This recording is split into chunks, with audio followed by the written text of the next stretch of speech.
Գյուրջան Կասկադ, ցանկացած համեմատություն մեր օգտին է։ Տիկին Մանասյան, երկար ժամանակ այստեղ արդեն քննարկում ենք աղմուկի անթույլատրելիությունը, առողջության վրա բացասական ազդեցությունը, ինչը անհերքելի է։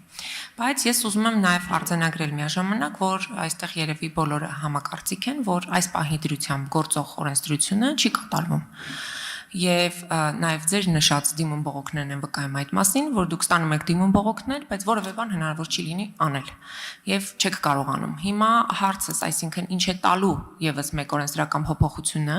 եւ դուք որպես իրավաբան ինչ ձևակերպում պիտի այնտեղ ներառեք, որպեսզի հնարավոր լինի իսկապես այս հարցում ունենալ հաջողություն։ Եվ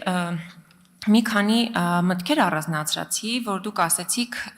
օրինակ շինարարության հետ կապված, շինարարական աղմուկը բացասաբար է անդրադարձել եւ դպրոցը փակվեց։ Ես հիշում եմ, այո, դասաժամերը հեռավար գնացին, Ռենշին ընկերության մասին էր խոսքը, բայց ոչ միայն աղմուկ էր, այլ ցնցումներ էին այդ դպրոցում։ Եվ հիմա գործող օրենսդրությամբ արգելվում է, չէ, որ կողքը շինարարություն անեն, դպրոցը ցնցվի, դպրոցը գնա պարապուրդի, հարկադիր, երեխաները չգնան դպրոց,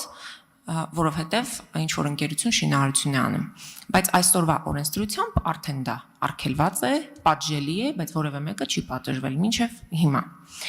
Եւ նաեւ ուզում եմ հիշեցնենք, որ մենք անընդհատ խոսում ենք աղմուկի մասին, ոնց որ ձեր խոսքում էլ ամեն ինչ տեղավորվում էր, տեղակայված էր քաղաքային մակարդակի, մայրաքաղաքի մասին։ Ես ուզում եմ հիշեցնել, որ մոտ 1 տարուց ավել իմ հայրենի Սոտքի ոսկու հանքավայրում, որտեղ մենք միասին եղել ենք նաև այդ սահմանամերձ գյուղում, հանքավայրը չի աշխատում աղմուկի պատճառով։ Գիտեք որ աղմուկի, ադրբեջանական կրակոցների։ Ու մինչև այս պահը Հայաստանի իշխանության որևէ ներկայացուցիչ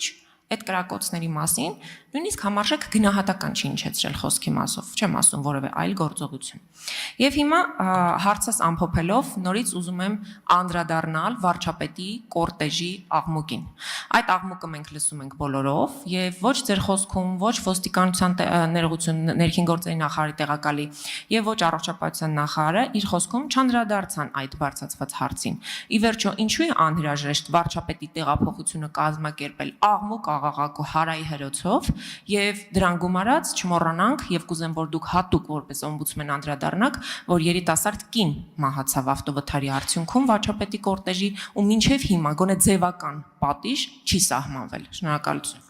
Շնորհակալ եմ, սիրելի Տիկին Թովմասյան, ըստ էության ձեր բարձրաձայնած հարցերի հաջորդականությունը, հա, եւս հուշում էր այն մասին, որ այսօր մենք պիտի հանրային առումով քննարկման առարկա դարձնեինք այդ հարցը, որովհետեւ եթե ունեցած գործիքակազմերի արդյունքում հնարավոր լինել խնդիրները ամբողջությամբ լուծել, բնականաբար ես ինքս չէի հրապարակային բարձրաձայնի այս հարցը եւ խնդրի, որպեսզի մենք կարողանանք նաեւ հանրային մասշտաբում այս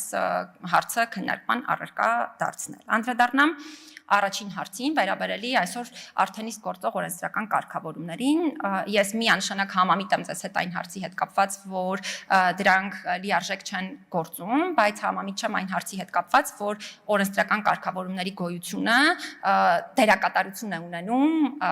իրավիճակը թե հանրային միջավայրում փոխելու, թե նաև իրավական դաշտում փոփոխություններ կատարելու առումով։ Մենք ունենք օրենսդրություն աղմուկին վերաբերելի, եթե այս ոլորտին անդրադառնանք, հա, հատկապես հանրային սննդի օբյեկտների հետ կապված իրենցից հնչող աղմուկին եւ այլն, գիշերային ժամերի հետ կապված, մասնավորապես ժամը 11-ից հետո եւ նաեւ սրանից հետո բավականին լուրջ զարգացումներ են եղել, որովհետեւ հիմա շատ քիչ են այն դեպքերը, երբ մեզ օրինակ դիմում բողոք են ներկայացնում 11-ից հետո հանրային աղմուկի առնչությամբ։ Սովորաբար բողոքները լինում են աղմուկի մակարդակ գերազանցելու հետ կապված եւ դա սովորաբար լինում է ավելի շատ ցերեկային ժամերին եւ այս հարցը հասցեավորելու հետ կապված այսօր չկա օրենսդրություն։ Եթե այդ օրենսդրությունը լինի, մենք միանշանակ կկարողանանք շատ ավելի պատշաճ եղանակով միջամտել այս խնդիրների լուծմանը։ Ես երբ որ խոսում եմ խնդիրների մասին, ես ոչ թե ասում եմ այն մասին, որ մենք ընդհանրապես երբ որ միջամտում ենք խնդիրները չեն լուծվում։ Հակառակը, մեր միջամտության արդյունքում ես ձեզ բացահայտեցի այն դեպքերը, հա, այն բացահայտումները, որոնք եղել են ընդ որում ոչ միայն աղմուկին վերաբերող բնակավայրերի բարձվում է, որ նաև շատ ավելի այլ վերահսկողական մեխանիզմներ կարող են լինել այդ խնդիրները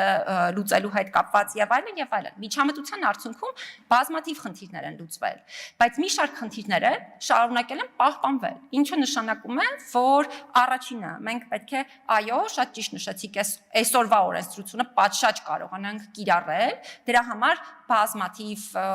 այսպես հանգամանքներ են անհրաժեշտ, հա, այդ օրենսդրության կիրառումը շատ ավելի ամբողջական, պատշաճ ճիշտ դարձնելու համար եւ նաեւ պրոֆեսիոնալ դարձնելու համար,